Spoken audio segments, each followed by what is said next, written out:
Okay, check this out.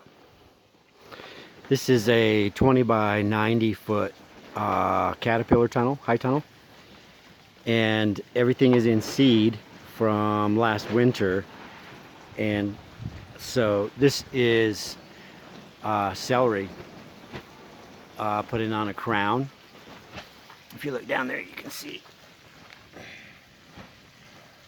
down in this forest of celery. Oh, I know. So I'm in here right now flooding it,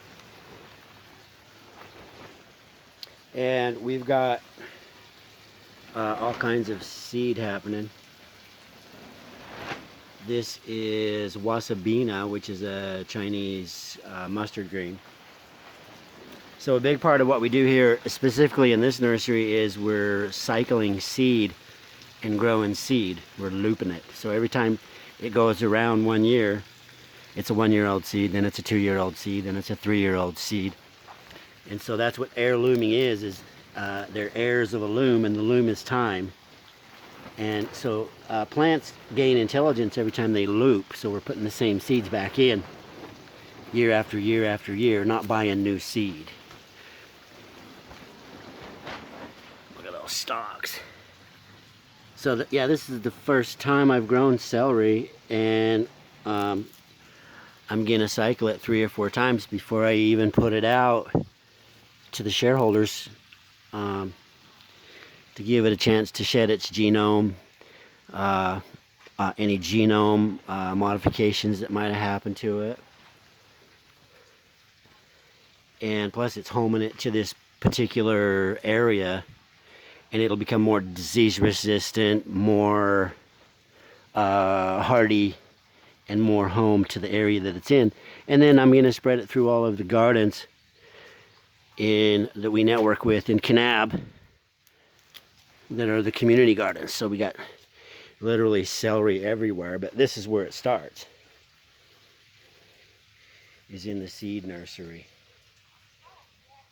So I take these the seeds this year, and the seed story is amazing, because one seed can turn into literally tens upon tens upon tens upon thousands of seeds. This is all cabbage. It's 2 years old. Look at those stalks. And this is why I have a greenhouse, because in our region it gets down to like 17, 11 sometimes, and it's just a little bit too harsh for the roots. You don't want the ground to freeze. So this is all broccoli right here. Look down into the broccoli forest, and it's putting on seed like crazy. Yeah, just this broccoli seed alone, we're talking 5-gallon buckets of seed. And I think on this particular broccoli, I'm almost at the 8th generation.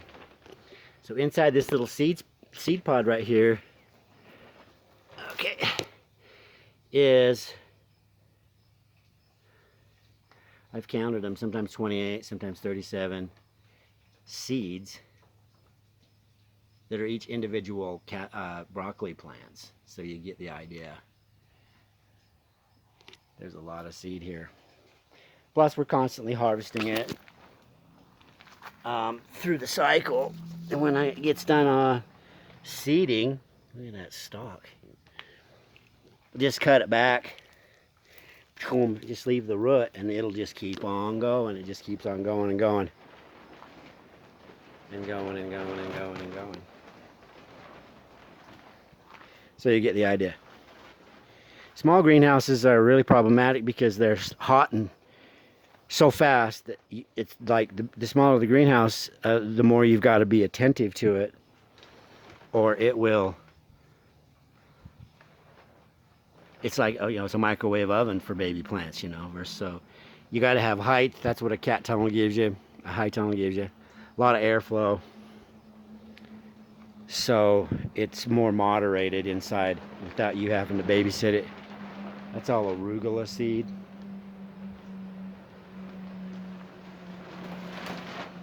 This is an arugula seed pod.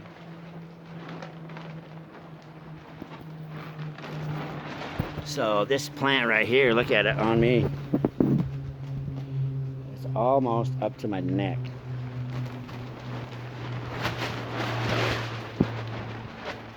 Cabbage seed pods. This is Scottish kale. Still harvesting these tender leaves down here, but up here it's putting on seed pods. So we can still harvest carrots, rainbow chard, beet greens. It's all still in here. Like that, that's a lovely, that would make it a great kale chip, Scottish kale, my favorite kale. Woohoo! Hello. Thanks for being here.